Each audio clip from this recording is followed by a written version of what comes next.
Welcome to the world of science fiction stories, and don't forget to like, share, and subscribe my channel. Enjoy the listening. Aliens melt in desert heat. Human creates water system in hours. The shuttle hummed as it descended through the thick, scorching atmosphere. In a car, Lieutenant George Watkins sat strapped into his seat, surrounded by a group of alien cadets who, despite their elite training, already showed signs of unease. The heat penetrated the shuttle's reinforced hull, causing beads of sweat to form on his forehead. He glanced around at his fellow participants, observing their various reactions to the inhospitable conditions they were about to face. Some adjusted their suits designed to regulate body temperature, while others muttered calculations about how long they could last before dehydration set in. None of them seemed particularly confident. The lead instructor's voice crackled through the shuttle's intercom. "Survival test commencing. You have 72 hours. Use local resources. No external aid. If you fail to endure, you fail the program. Good luck." With a jolt, the ship landed on the surface, sending up a cloud of shimmering sand. The exit ramp lowered, releasing an oppressive wave of heat into the cabin. One by one, the cadets stepped outside. George followed, feeling the intense burn of the sun on his skin immediately. The sky was a dull, burnt orange, and the air was thick with the scent of minerals and scorched dust.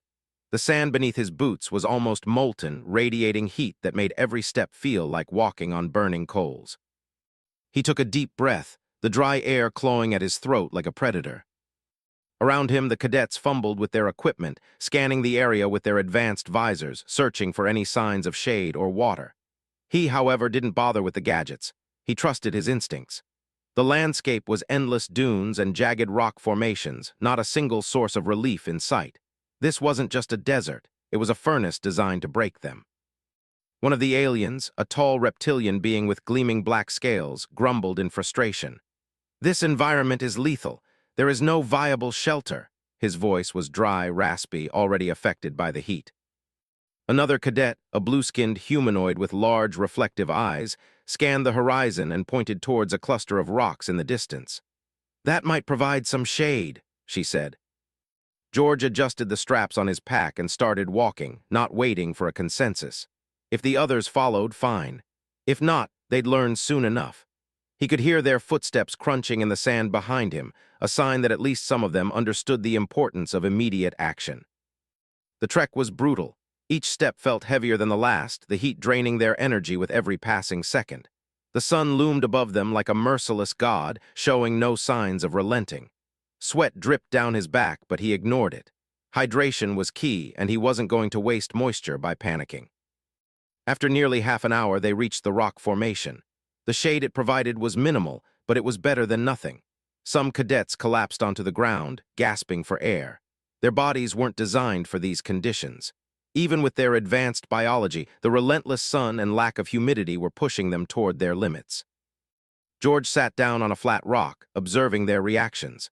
The reptilian cadet, despite his thick scales, was panting heavily, his body struggling to retain moisture.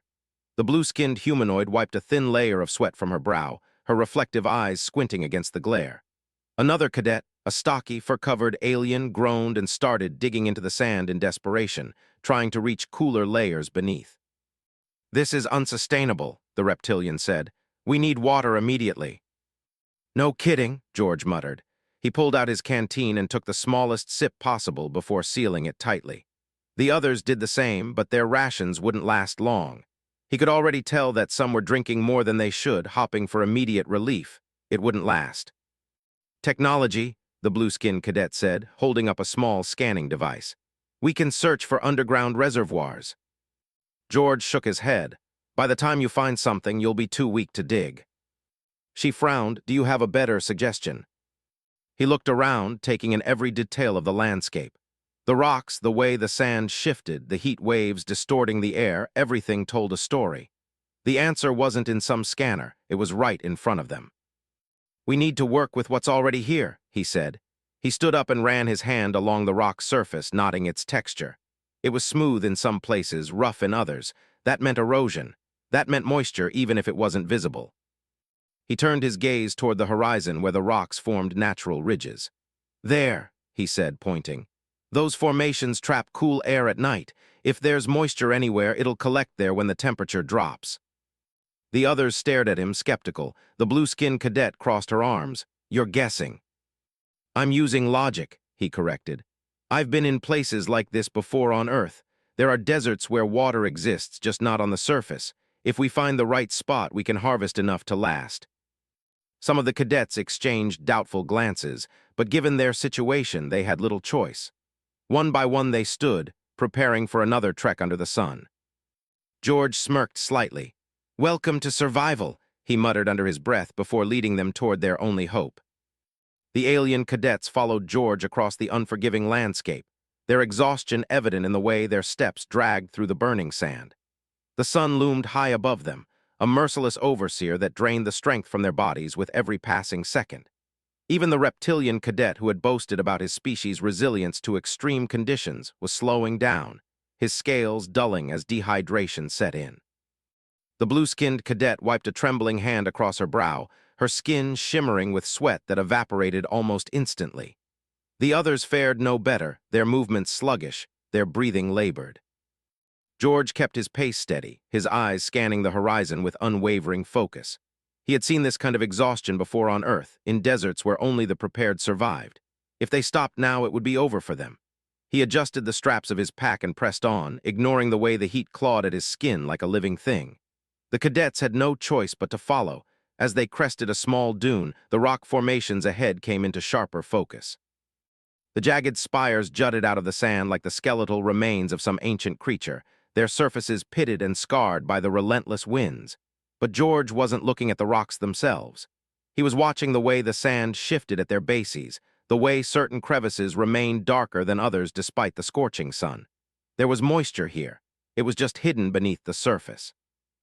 Without a word, he dropped to one knee and pressed his hand against the sand. It was still hot, but slightly cooler than the surrounding dunes. That was a good sign. He pulled out his knife and drove it into the ground, twisting it slightly. The sand crumbled away, revealing a layer of compacted earth beneath it. The cadets gathered around him, watching with cautious curiosity. "What are you doing?" the blue-skinned cadet asked, her voice hoarse from dehydration. George didn't answer immediately. Instead, he drove his knife in again, deeper this time, and when he pulled it back, there was a slight sheen on the blade. Moisture. It wasn't much, but it was enough to confirm his theory. He stood and dusted off his hands. "This spot collects condensation at night," he said. "It's not water you can drink yet, but it's a start." The reptilian cadet narrowed his eyes. "A start. We need water now." George exhaled sharply and dropped his pack onto the sand. "You don't get to be picky," he muttered, pulling out a length of reflective fabric. He began assembling a simple but effective solar still, using the rock formations to create a natural funnel where moisture would condense overnight. It wouldn't provide instant relief, but by morning they would have something. The cadets watched in silence as he worked, some too exhausted to argue, others too desperate to question his methods. The blue-skinned cadet finally crouched beside him, watching as he secured the still in place. "This will take too long," she said, her voice laced with doubt. George glanced up at her. "Do you have a better idea?" She didn't answer. Satisfied with his setup, he stood and scanned the area. They needed more than just a slow trickle of water. They needed immediate hydration, something to sustain them until the still could provide. His eyes fell on a cluster of large, hollow plants clinging to the rock face. He had seen similar plants in other arid environments. If they stored water, it wouldn't be much, but it might be enough. He strode toward the nearest one and pulled out his knife. With a quick, practiced motion, he sliced into the thick, fibrous exterior. A small trickle of liquid seeped from the cut, thick and slightly cloudy but unmistakably water. He caught a few drops on his fingertip and tasted it. Bitter but not toxic. Behind him, the blue-skinned cadet let out a breath of relief. "That's water." George nodded and stepped aside, letting the others gather around. They worked quickly, slicing into the plants and draining every last drop they could find. It wasn't much, but it was something, and for now, that was enough. As the sun began its slow descent toward the horizon, the temperature dropped slightly, but the exhaustion among the group remained. The cadets slumped against the rocks, their bodies weak, their minds clouded with fatigue. George sat apart from them, his eyes fixed on the distant dunes, calculating their next move. They had survived another day, but the real test was only just beginning. As the last traces of sunlight faded beyond the horizon, the temperature on Vikar plummeted. The once scorching sand beneath George's boots cooled rapidly, and the air turned crisp, carrying an almost biting chill. The alien cadets, who had spent the entire day fighting against the brutal heat, now found themselves shivering under the darkening sky. Their bodies, weakened by dehydration and exhaustion, struggled to adjust to the sudden shift. Some huddled closer to the rock formations, seeking shelter from the winds that had begun to stir across the dunes. George crouched near the solar still, running a hand over the taut fabric he had secured earlier. The cooling temperature was working in his favor. Moisture was already beginning to condense along the surface. It wasn't much, but by morning it would be enough to sustain them for another day. He could feel the stares of the cadets on his back as he worked. Most had been too stubborn to acknowledge his efforts before, but now, in the quiet of the night, desperation had softened their resistance. The blue-skinned cadet stepped forward cautiously, her breath visible in the cold air. She hesitated before speaking. "How long until we have enough?" George didn't look up. "By dawn, we should have something. It won't be a lot, but it's better than nothing." "Nothing," she exhaled through her nose, arms wrapped around herself to keep warm. "And after that?" He straightened, dusting off his hands. "We move." The reptilian cadet, who had been crouched nearby with his arms draped over his knees, lifted his head at George's words. His black eyes reflected the dim light of the planet's twin moons. "Move where?" George turned toward the horizon where the dunes stretched endlessly in every direction. "Somewhere better than here. We can't stay in one spot too long. Resources will run out, and we need a more stable source of water." A few cadets exchanged uncertain glances. They had barely survived the first day. The thought of pushing forward into the unknown unsettled them. George pulled a small bundle from his pack and unwrapped it, revealing a few strips of dried rations. He tore one in half and placed it in his mouth, chewing slowly. The others watched, their hunger evident in the way their gazes lingered on the food. He considered handing out the rest, but decided against it. Rations needed to be conserved. Instead, he focused on the immediate problem, shelter. With the temperature dropping rapidly, the risk of hypothermia was just as dangerous as dehydration had been during the day. The rock formations provided some protection from the wind, but it wouldn't be enough. He needed to insulate their bodies, trap whatever heat they could produce. He glanced at the reptilian cadet, whose scales had lost their sheen. "You're cold." The cadet bared his teeth slightly. "My species is adapted to heat, not this." George nodded. He had expected as much. "Your best bet is to bury yourself in the sand. The deeper layers will hold residual warmth from the day." The reptilian's expression darkened, but he said nothing. Pride was a problem among the cadets, but pride wouldn't keep them alive. George turned to the blue-skinned cadet. "You're kind. How do you handle cold?" She flexed her fingers, her movements stiff. "We don't." "Then start digging," George said. She hesitated only briefly before following his instruction. Using her hands, she began to carve out a shallow trench in the sand, just deep enough to shield her body from the wind. Some of the other cadets followed suit, too tired to argue. George did the same, scooping out a hollow just big enough to lie in. As he settled inside, he pulled his scarf over his face, shielding himself from the biting air. It wasn't perfect, but it was better than nothing. The sand, though cool on the surface, retained enough heat below to provide some relief. The night stretched on, filled with the sound of shifting winds and the occasional murmur of restless cadets. George didn't sleep. He never slept deeply in places like this. His mind remained alert, listening for any signs of movement beyond their temporary camp. At some point, the blue-skinned cadet stirred beside him. "You're still awake." He didn't answer immediately. Then after a long pause, he said, "Always." She shifted slightly in the sand. "Why did you join this program?" George kept his eyes on the horizon. "To survive." She frowned. "That's not an answer." He sighed through his nose, adjusting his position. "I joined because I don't trust systems that assume survival is about strength or intelligence alone. It's about instinct adaptation. I wanted to prove that." She was silent for a moment, then in a quieter voice she said, "You've proven it." George didn't respond. He just listened to the wind, waiting for dawn. As the first light of dawn crept over the dunes, the temperature on Varar began its rapid ascent. The frigid night gave way to the relentless heat in mere minutes, forcing the cadets to stir from their makeshift shelters. George sat up, shaking the loose sand from his clothes, and stretched his aching muscles. He had barely slept, but that was nothing new. His body had long since adapted to exhaustion as a constant companion. The blue-skinned cadet beside him rubbed the sand from her face, blinking against the harsh morning glare. Her skin, which had paled slightly from the cold, regained its deep azure hue as warmth returned. She pushed herself up onto her elbows, glancing around at the others. Some were slower to rise, their bodies sluggish from dehydration and exposure. The reptilian cadet emerged from the sand, his movements stiff. He exhaled sharply, shaking his head. George stood and walked toward the solar still. He crouched beside it, checking the thin film of condensation that had formed overnight. With careful precision, he lifted the collection sheet, letting the precious droplets trickle into a small container. It wasn't much, but it was enough to wet his throat and keep his mind sharp. He took a measured sip, then passed the container to the blue-skinned cadet. She hesitated before drinking, her throat working as she swallowed the water in careful increments. When she finished, she handed it off to the reptilian cadet, who took it with a grudging nod. One by one, the others drank, each portion barely enough to satisfy their thirst but enough to keep them moving. George wiped a hand across his mouth and looked toward the horizon. They couldn't stay here. The still would continue to produce water, but not fast enough. They needed a real source, something more sustainable. He had seen the way the landscape shifted under the night's cold, how certain ridges trapped moisture better than others. There had to be an underground reservoir somewhere. He adjusted the straps of his pack and turned to face the group. "We move now." The blue-skinned cadet wiped the sweat from her forehead. "Do you even know where we're going?"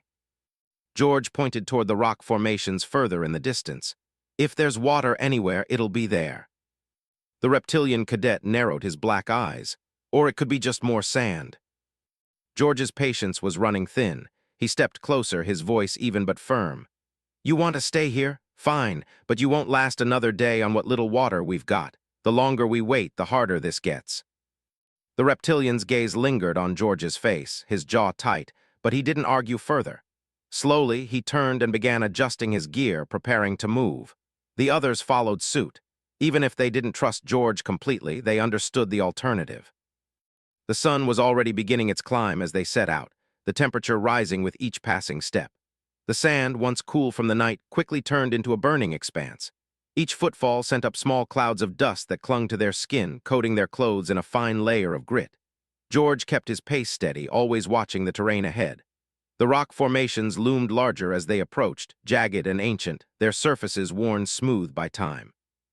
He scanned the base of the cliffs, looking for signs, any shift in the color of the sand, any break in the pattern of erosion. Then he saw it, a narrow crevice at the base of one of the largest rock structures where the sand was darker, denser. He moved toward it, dropping to one knee and pressing his fingers against the ground. It was damp, not much, but enough. He stood and turned to the others. "Here." The blue-skinned cadet frowned. "Here what?" George grabbed a small digging tool from his pack and drove it into the sand. The others watched as he worked, their skepticism clear. But after several minutes of effort, the sand gave way to compacted earth, and then, just a few inches deeper, a thin trickle of moisture seeped up. The reptilian cadet took a sharp breath. "That's groundwater," George confirmed. Excitement flickered through the group, but George knew better than to celebrate yet. A trickle wouldn't be enough. They needed a way to collect and purify it to make it last. He glanced at the rock formations overhead. If he could redirect condensation, create a proper filtration system. He exhaled, rolling his shoulders. "We dig, we build, we make this work." And so, under the relentless sun, they got to work. The digging was slow, grueling work under the relentless sun. The sand gave way to hardened earth, and soon moisture clung to George's hands as he worked. His muscles ached, his skin burned, but he didn't stop. Neither did the others. The reptilian cadet, despite his earlier skepticism, dug with renewed determination, his sharp claws making deep gouges in the compacted soil. The blue-skinned cadet, her body slick with sweat, used a makeshift scoop to remove loose dirt, her breathing steady but labored. George pressed his fingers into the deepening hole, feeling the coolness beneath the surface. It wasn't just a shallow patch of damp earth. There was something below, something that could sustain them if they could reach it. He wiped the sweat from his brow and motioned for the others to keep going. Hours passed. The sun inched toward its peak, its rays relentless. Some cadets faltered, forced to take brief moments of rest in the narrow shade provided by the rock formations. George allowed them their breaks, but only for moments at a time. Stopping for too long would only make it harder to start again. Then as his blade struck the ground once more, a sudden shift in the soil sent a ripple through the pit. A few more strokes, and a thin, darkened stream seeped up from below, slowly pooling at the bottom. The reptilian cadet inhaled sharply, his black eyes widening. The blue-skinned cadet's mouth parted, her hands frozen mid-motion. George remained still for a second, then reached down, scooping a small handful of water and letting it trickle through his fingers. It wasn't much, but it was enough. The others rushed forward, some dropping to their knees to see for themselves, others whispering in hushed disbelief. The reptilian cadet exhaled in a mixture of relief and awe. "It's real." George stood, rubbing the excess moisture from his palm. "It's not just real," he said. "It's ours now."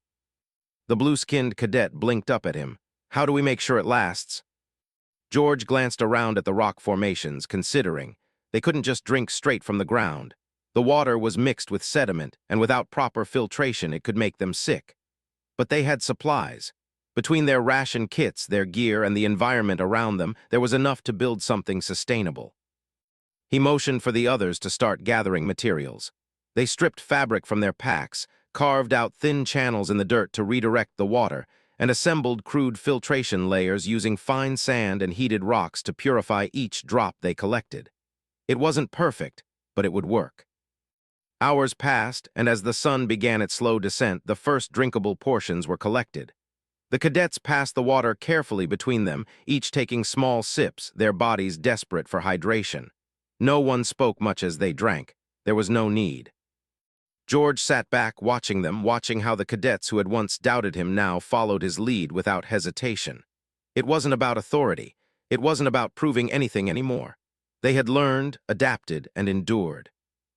As night fell, the temperature dropped, but this time the cold no longer seemed as threatening. They had shelter. They had water. They had each other. George exhaled, letting himself feel the weight of what they had done. He hadn't just survived. He had taught them how to survive. The test was over, but the lesson would stay with them forever.